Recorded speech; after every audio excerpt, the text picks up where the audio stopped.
través de ciertos síntomas que nosotros como ingenieros vamos a ir viendo cómo la estructura se comporta, viendo fisuras, viendo desniveles, viendo inclinaciones, viendo hundimientos, etcétera, etcétera.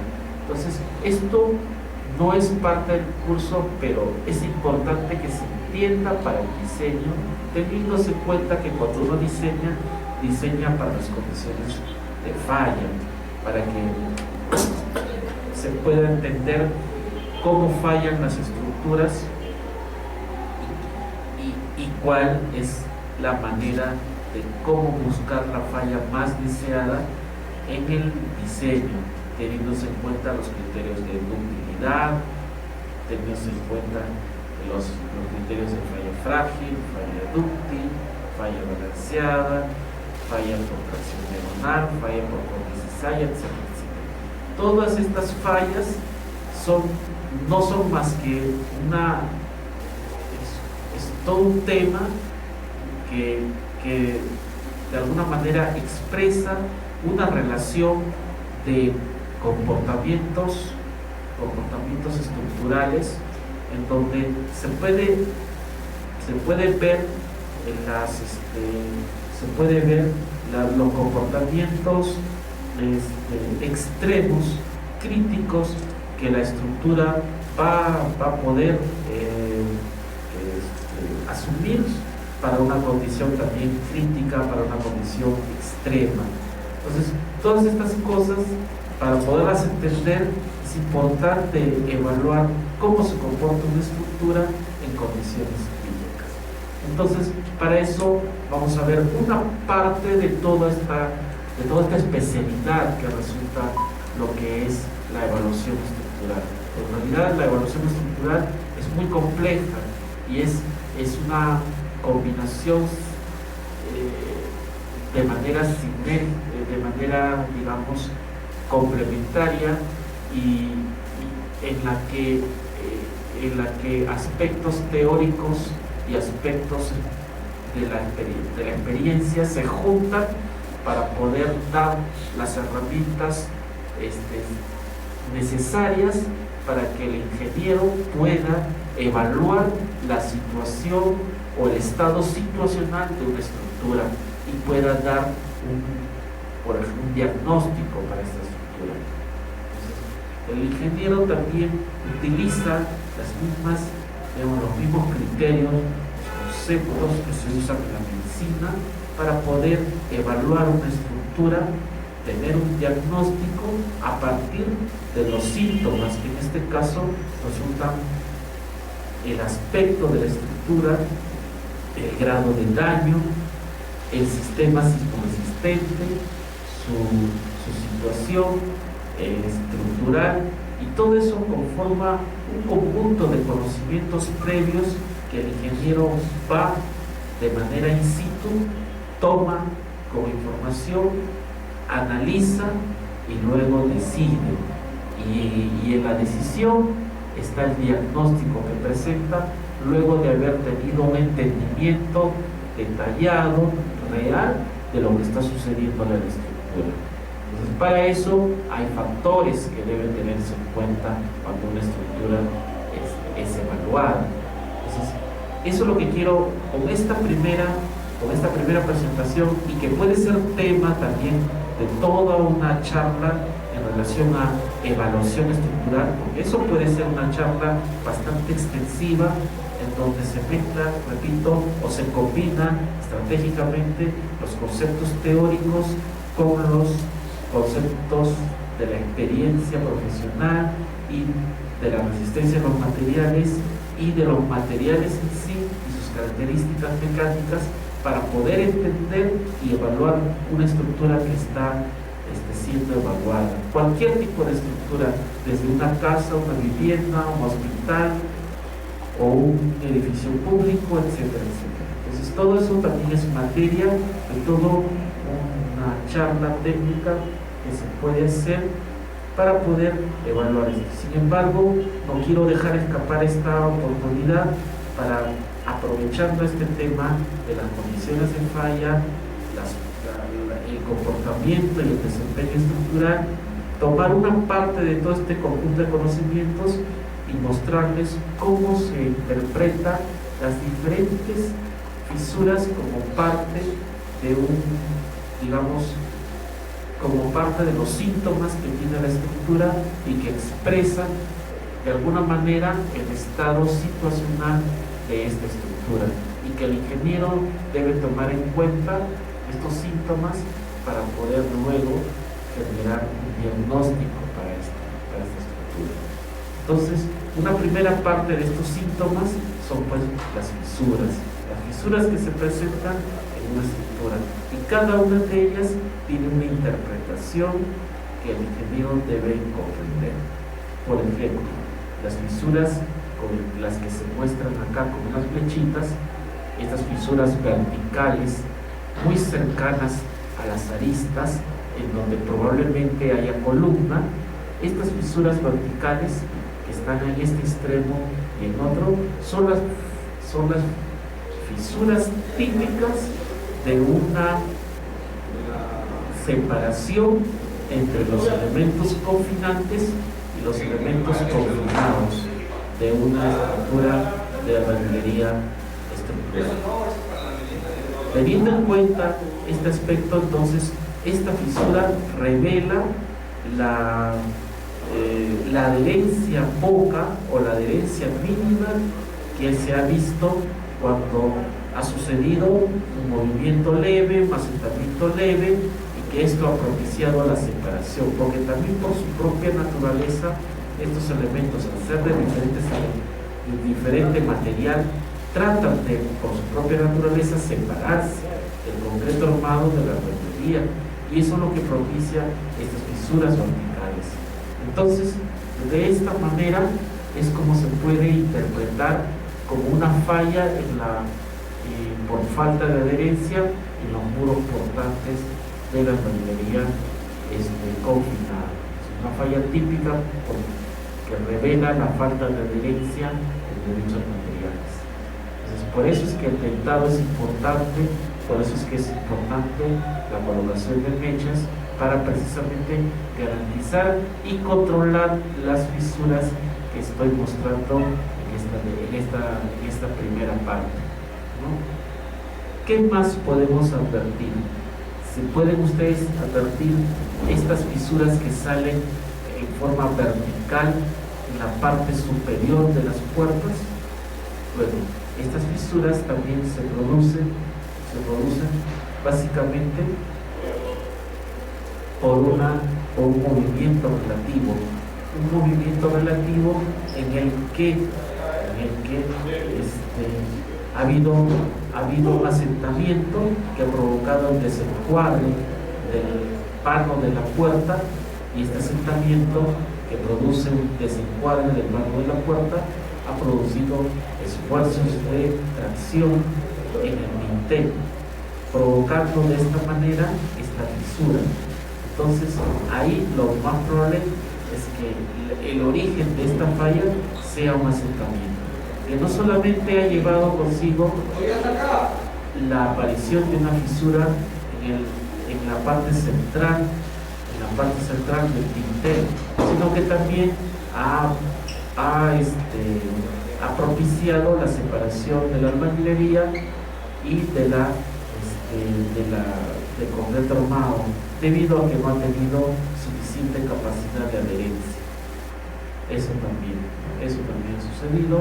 Lo mismo en el segundo piso, pero con la diferencia de que en el segundo piso tenemos un vano un poco más exigente, ya que las ventanas prácticamente están juntas, y eso también está propiciando de que el muro no tenga suficiente resistencia, lo que ha propiciado que la parte superior que está sometido a esfuerzos de compresión en una dirección y a esfuerzos de tracción en la otra dirección. Entonces, al quedar este vano grande propiciado por ventanas juntas, entonces ha habido acá una suerte de aplicación de fuerzas de compresión, y en donde este elemento, al estar sometido por fuerzas de compresión, lateralmente experimenta ensanche, como ustedes habrán podido, como podrán darse cuenta, que mientras que un elemento está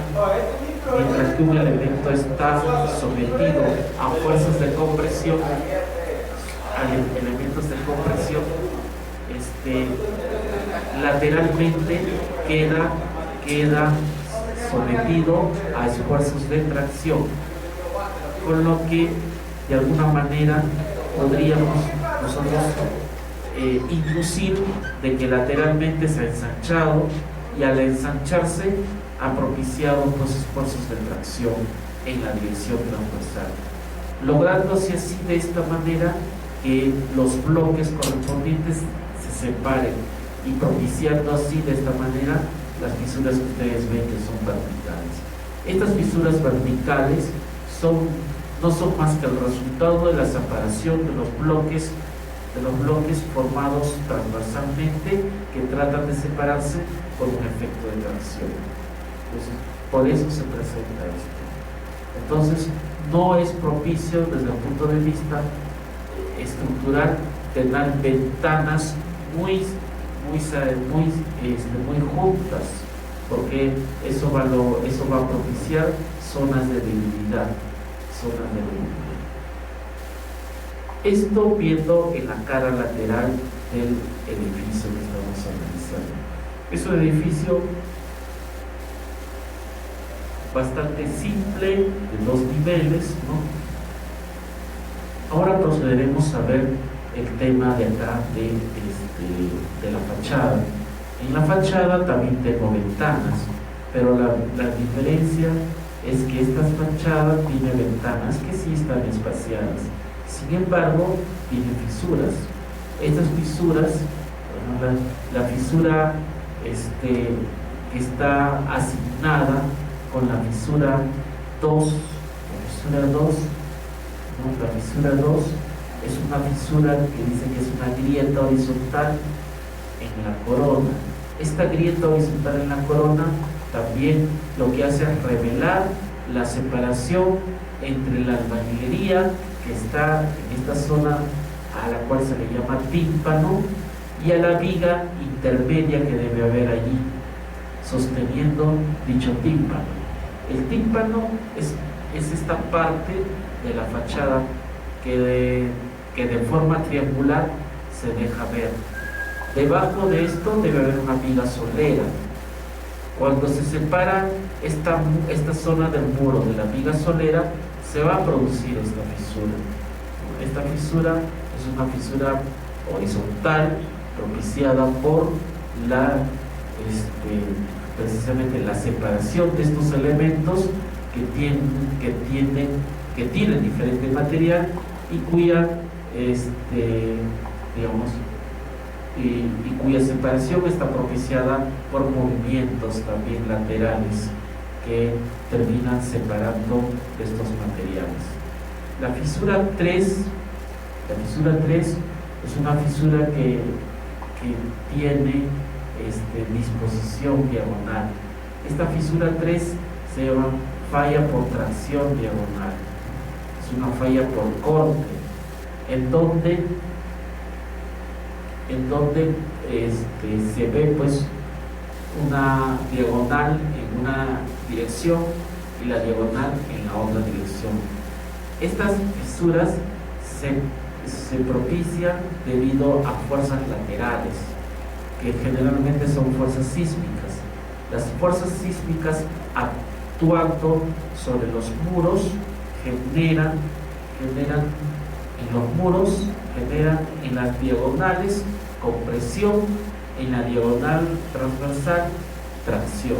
Entonces, estas diagonales que son inclinadas para estos muros revelan pues las trayectorias que van a tener estas fisuras, ¿no?, por el efecto de carga lateral. Mientras que las anteriores fisuras se revelaban causadas por efectos de asentamiento, estas fisuras que estamos viendo en las fachadas están propiciadas por cargas laterales inducidas por el sismo. Entonces, si este nivel de carga lateral inducida por el sismo tiene tal magnitud que no solamente puede propiciar en los muros tracciones diagonales, ¿no? Y es más, estas diagonales van en ambos sentidos porque el sismo también actúa en ambos sentidos. El sismo no solamente actúa en un sentido, sino actúa también en el sentido inverso. Por eso es que se propician estas diagonales. Pero repito, si el nivel de intensidad sísmica es tal que también, además de las tracciones diagonales, puede generar tracciones en las zonas de concentración de esfuerzos, tales como las esquinas de las ventanas, entonces también se van a propiciar zonas de esquinas, zonas de concentración de esfuerzos en las esquinas, propiciando también fisuras en estos encuentros. Y eso es lo que ustedes pueden ver tanto en el primer nivel como en el segundo nivel. Entonces, estas grietas en las esquinas de las ventanas son grietas debido a que en estas esquinas, repito una vez más, se concentran los esfuerzos, ¿no?, propiciados por las cargas laterales inducidas por el sismo. Entonces, estas grietas son una manifestación de la acción de cargas laterales, de la acción de desplazamientos o asentamientos diferenciales, son la manifestación de estas acciones externas que de alguna manera inducen comportamientos que ya están catalogados en las estructuras, en este caso las estructuras de albañilería original. Entonces, esto es una interpretación de lo que podemos ver en esta estructura, de las trayectorias que tienen las diagonales, que tienen mucho que ver con si son propiciadas por cargas laterales o si son propiciadas por asentamientos diferenciales. Lo típico en asentamientos diferenciales es que aparecen grietas verticales, y lo típico que aparece cuando son cargas laterales inducidas por sismo son fisuras en diagonal, tanto en una diagonal como en la otra. Entonces, eso es importante tenerlo en cuenta en las evaluaciones a edificaciones existentes que hayan sufrido ya sea asentamientos, ya sean esfuerzos sísmicos importantes. Bueno, esta es la contraparte a lo que se estudia o lo que se ve en el tema de las estructuras objeto y de albañilería, en donde vemos las estructuras metálicas que también no dejan de ser estructuras que pueden ser empleadas para edificaciones, en donde las estructuras metálicas cumplen el papel importante de resistencia, y las mismas que, bueno, en este caso utilizan arriostres para tener mayor estabilidad lateral en las zonas en las que se requieran, sobre todo cuando se trata de ver aspectos de diseños sismo resistentes en las que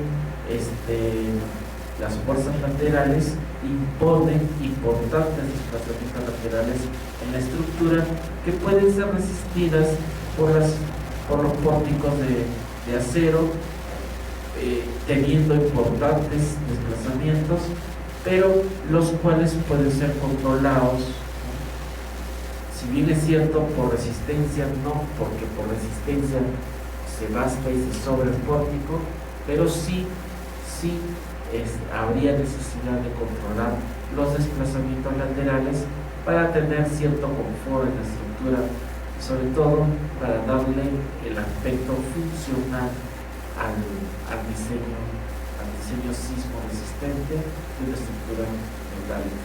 Hay que darle también el aspecto funcional, entendiéndose como el aspecto funcional como aquellos máximos desplazamientos laterales que eviten el pánico en la gente. Si bien es cierto, estas estructuras metálicas se caracterizan por tener importantes desplazamientos laterales, ¿no? Desplazamientos que obviamente son de carácter bastante importante, pero que pueden ser controlados haciendo uso de estos ardiostres. Los ardiostres tienen la única función de actuar como puntales para el control de los desplazamientos laterales. Básicamente eso.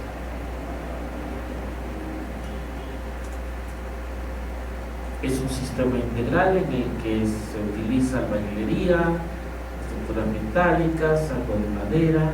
Es un sistema integral bastante elemental el que muestro en esta diapositiva. Y bueno, aquí está el desarrollo de manera elemental por parte de cargas y el desempeño del elemento en individual. En este caso, estoy ahí evaluando el desempeño individual de una viga sometida a carga puntual, sometida a carga repartida, en condiciones de simple apoyo, en condiciones de apoyos continuos, ¿no?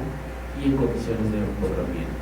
Pues todo eso lo puedes ver acá, es parte teórica que, si bien es cierto, importa bastante para poder entender todo lo demás. ¿Sí? ¿Alguna pregunta podemos tener hasta acá? Si no hubiera preguntas, yo continúo.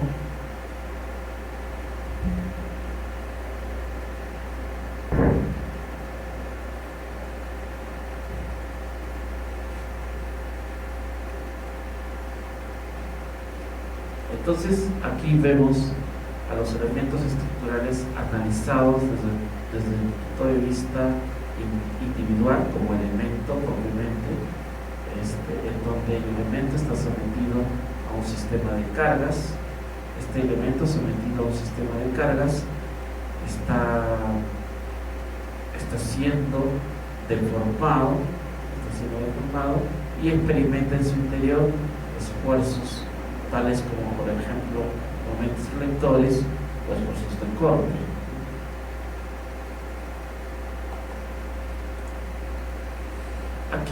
Acá les doy algunos alcances para poder predimensionar el espesor de losas. Es importante tener en cuenta estos criterios para el predimensionamiento de espesores de losas, para tenerlos en cuenta durante el proceso de diseño de una estructura, haciendo uso de la herramienta del SAT. Entonces, bueno, ¿cómo se encuentra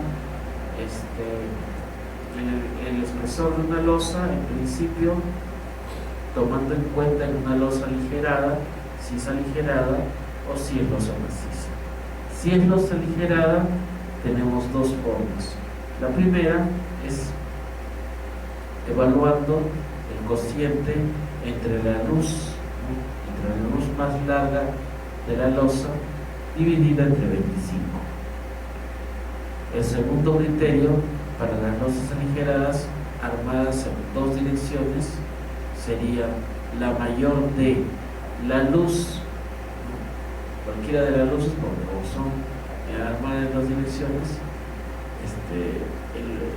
será la luz mayor entre 40 o el perímetro del paño cuadrado entre 180.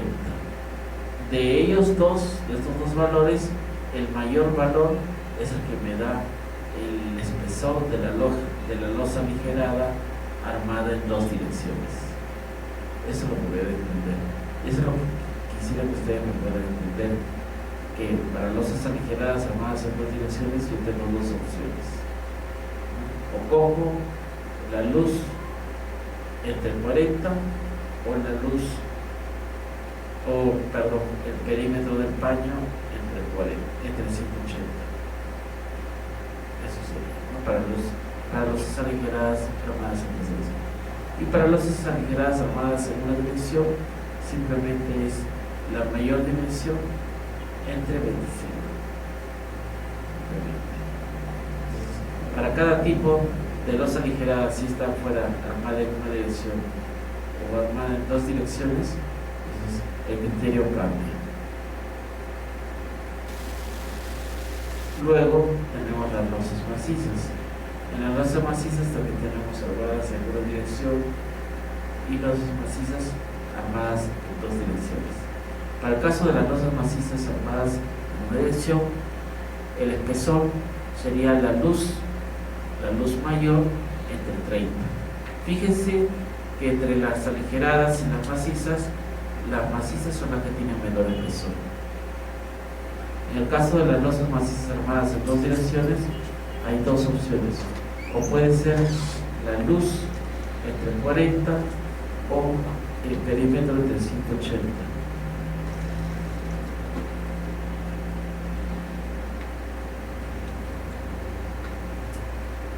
Entonces, ahí se tienen estos números que nos permiten tener una idea inicial de cuánto es el espesor para las losas aligeradas y las losas macizas en nuestro sistema.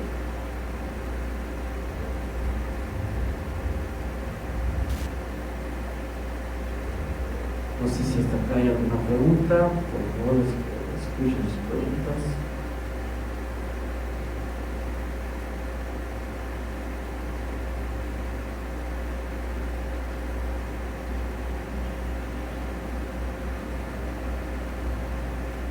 Me gustaría, por favor, que puedan analizar estas expresiones para que todo esté claro, tengan entendido que mediante estas expresiones podemos hacer el predimensionamiento de losas, tanto losas aligeradas como losas macizas.